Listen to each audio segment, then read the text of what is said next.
I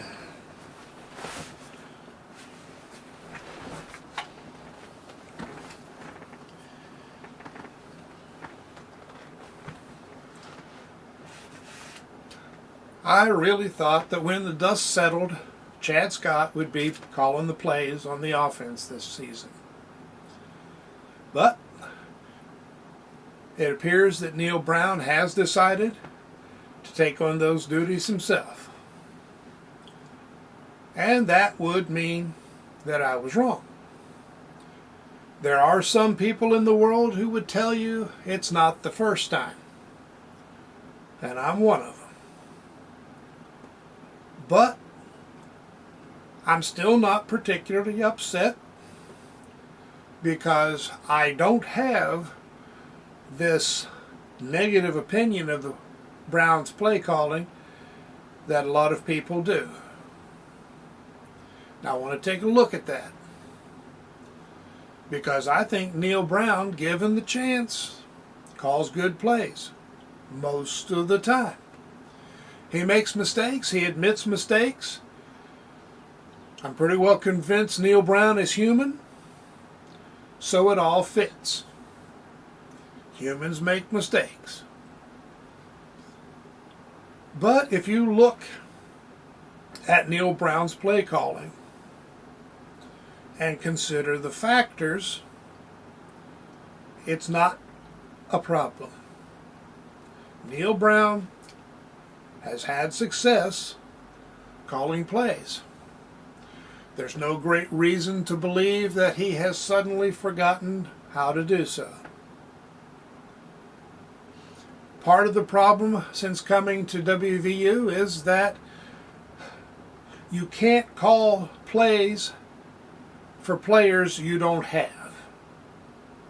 You have to call things that your team has a chance of executing. And unfortunately, that's been a problem. Go back to 2019, and the run blocking wasn't good. The outside run blocking was somewhere between terrible and hideous. So calling a lot of outside runs wasn't a particularly good idea. Calling a lot of inside runs wasn't much better, which also meant teams could expect more passing.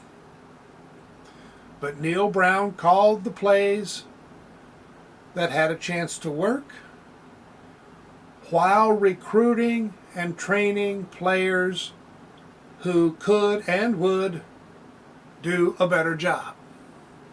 Well, that takes time. Last year we had the line pretty much in place. There were some issues. Ran well against most teams, not against the best teams. Got to fix that. Got to be able to call that run when you want, not when they want. And Neal Brown does call some risky plays. He is not this ultra-conservative that some people claim he is. The problem has been execution. You call a play and get the receiver wide open in the end zone, and the quarterback throws a bad pass or there's a penalty. No one remembers that you made the perfect play call. And it's been said that the difference between genius and stupidity is success. Against Oklahoma State late in the game, Brown called for a deep pass to Bryce Ford Wheaton down the sideline in the rain. And Ford Wheaton was open. He was wide open. Complete that pass, it's a touchdown. The game is out of reach. It's settled. Well, Nico Marchiol is going to be a very good quarterback. but he missed the pass. He overthrew it quite a bit, unfortunately. And it was raining, and maybe doing that in the rain wasn't the best of all decisions. I liked it. And it came real close to working. It should have worked. Markiel will reach the point where he completes that kind of pass just about every time, particularly when he's got the time that he had on that play. Now, of course, the announcers said, gee, I don't know why he called that play. Too big a risk. If it had worked, they'd have been singing Brown's praises. And the fans would have been cheering.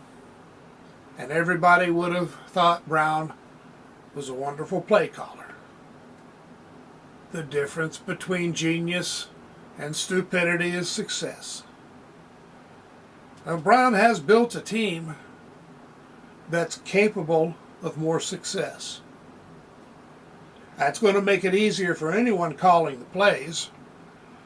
Even if Brown is not as good as I think he is, and hopefully not as bad as some of you think he is, a lot of them are still going to work through improved execution.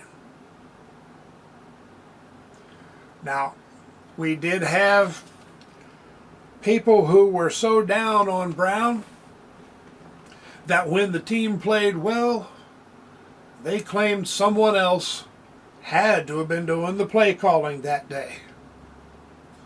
I think it was the Iowa State game in 2021, where a particular media person who is known for dissing Brown made that claim, even though it would have been against the rules for the person that they claimed called the plays to have called the plays. And of course, it was all based on the assumption that Neal Brown is a bad play caller. And it just meant that when evidence contradicted belief, some people chose belief over facts that proved them wrong. Or at the very least, extremely strongly suggested they weren't entirely right. Now, I am hoping that this is going to be an opportunity for Chad Scott to learn more about play calling. Because, as people were pointing out, he hasn't done it before. They were worried about Chad Scott doing the play calling when he hadn't done it before.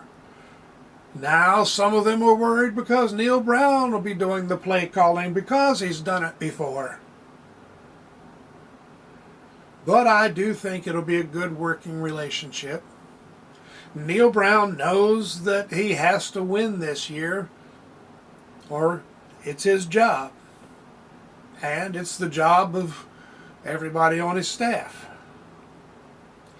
So he is doing everything that he thinks will lead to winning now.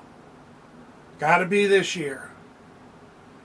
If we win this year, then, hey, Chad Scott should be ready to call the plays the next year, if Brown can let go.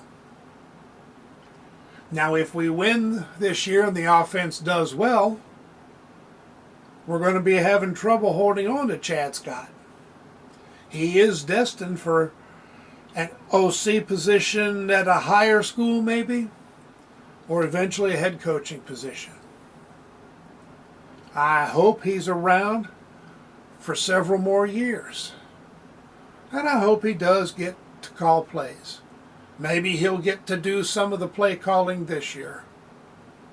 But I do think Neal Brown is part coach, part teacher. So I think he'd find it difficult to pass up the chance to work with Scott on play calling. I hope that's enough to keep Chad Scott satisfied.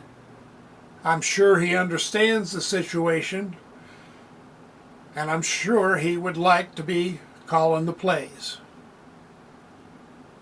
But we're going to have to wait another few weeks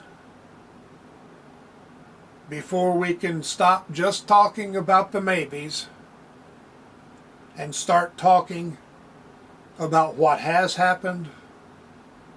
And then we'll talk about the maybes for what'll happen the next game. Thanks for watching. I'll be doing a lot more videos, of course. I hope you'll come back. I hope you will click that thumbs up, click the subscribe, click the bell for notifications. And I'd like to thank the 30% of people who have stayed to hear the end of the video. You're my favorites. So long. See you next time. Enjoy the hills.